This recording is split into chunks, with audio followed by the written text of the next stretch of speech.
5,000 টাকার মধ্যে যে সার কারখানাটা আমি তৈরি করব সেটার ক্যাপাসিটি হচ্ছে 250 কেজি ওয়েস্ট ধারণ করার। বর্জ্য ভর্তি কীর্তনখোলা নদীর দুরবস্থা দেখে বরিশাল বিশ্ববিদ্যালয়ের 6 শিক্ষার্থী মিলে উদ্ভাবন করেন চমৎকার এক প্রজেক্ট ওয়েস্ট টু রিসোর্স, যার মাধ্যমে ঘরে বসেই বর্জ্য থেকে তৈরি করা যাবে সার কারখানা, তাও মাত্র 5,000 টাকা ব্যয়ে। এই পদ্ধতিতে বাড়ির জমাকৃত বর্জ্যের অর্ধেক পরিমাণ সার তৈরি করা যাবে। আমরা 6 জন আমাদের বরিশাল শহরের বঙ্গবন্ধু কলেজ নামে এক কলোনিতে যাই, যেটা হচ্ছে কীর্তনখোলার পাশে অবস্থিত। তো ওইখানে গিয়ে দেখতে পাই যে ওইখানে গিয়ে দেখতে পাচ্ছি যে আমাদের যারা কলোনি মেম্বাররা আছেন তারা বিভিন্ন স্কিন ডিজিজেস বা পানিবাহিত যে রোগগুলো আছে ওগুলোতে আক্রান্ত হচ্ছে। তো আমরা যখন খুঁজতে যাই কারণটা কি, তখন দেখতে পাই তারা যে তাদের বাসায় যত ময়লা আবর্জনা সব নদীতে ফেলছে, কারণ ওখানে ডাম্পিং জোন নেই। আর বরিশাল সিটি কর্পোরেশনের যে ময়লার গাড়ি ওটা ঢুকতে পারে না কলোনিতে, কারণ রাস্তা খুবই ন্যারো এই জন্য। তো আমরা তখন একটা সলিউশন খুঁজি যে কী করতে পারি তাদের জন্য। তখন আমরা একটা ওয়েস্ট ম্যানেজমেন্টের একটা আইডিয়া নিয়ে আসি, যেখানে আমরা তার 10টা ফ্যামিলি থেকে তাদের যে কিচেন ওয়েস্ট যেগুলো আছে, যেগুলো ডিকম্পোজেবল, ওইগুলো কালেক্ট করি।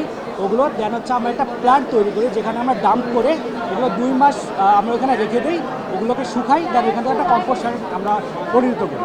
এটাই হচ্ছে আমাদের মেন আইডিয়া। আমাদের বেসিকলি শুধু আমাদের যে কন্টেইনারটা আছে ওইটা বানাইতে যে খরচটা, আর হচ্ছে আমাদের কিছু পিয়ার লিডার আছেন কমিউনিটিতে, যারা হচ্ছে আমাদেরকে ময়লা কালেক্ট করে দেন, তাদের খরচ ছাড়া আমাদের আর তেমন কোনো খরচ নাই।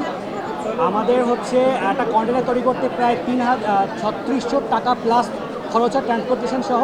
আর পিয়ার লিডারদের হচ্ছে আমরা কিছু টাকা দিই, ওটা হচ্ছে তাদের কাজের উপর ডিপেন্ড করে। 5,000 টাকার মধ্যে যে সার কারখানাটা আমি তৈরি করব সেটার ক্যাপাসিটি হচ্ছে 250 কেজি ওয়েস্ট ধারণ করার, এবং এই 250 কেজি ওয়েস্ট আপনার বাসায় যে প্রতিদিন যে ওয়েস্ট হয় সেই ওয়েস্টটাই আপনি হচ্ছে আপনার ওই কন্টেইনারে রাখবেন, এবং 2 থেকে আড়াই মাসের মধ্যে আপনার হচ্ছে ওইটা পচে সম্পূর্ণ অর্গানিক একটা ফার্টিলাইজার তৈরি করবেন, যেটা আপনি আপনার নিজের ছাদ বাগানে ব্যবহার করতে পারবেন, এবং যদি তারপরেও থেকে যায় মার্কেটে এটার বেশ চাহিদা রয়েছে আপনি বিক্রি করতে পারেন। এবং যদি হচ্ছে শুধু আপনি বিক্রি করতে থাকেন, 2 বার আপনি বা 3 বার যদি আপনি সার বিক্রি করেন, আপনার যে খরচ যেটা হয়েছিল কন্টেইনার তৈরি করতে সম্পূর্ণ খরচটা উঠে আসবে। আর 250 কেজি থেকে আমরা হচ্ছে প্রায় 45 থেকে 50%-এর মতো হচ্ছে 45 থেকে 50% টোটাল ওয়েস্টে 45 থেকে 50% পর্যন্ত সার তৈরি হয়। যদি 50 কেজি আপনি দেন তাহলে ওটা থেকে 25 থেকে 30 কেজির মতো বা 30 থেকে 35 কেজির মতো সার তৈরি হয়।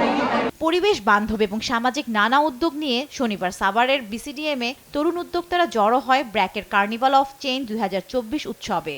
তুলে ধরেন বিভিন্ন ট্যাবু এবং জলবায়ু পরিবর্তন রোধে তাদের ভাবনা। জান্নাতুল মোহনা, দেশ টিভি, ঢাকা।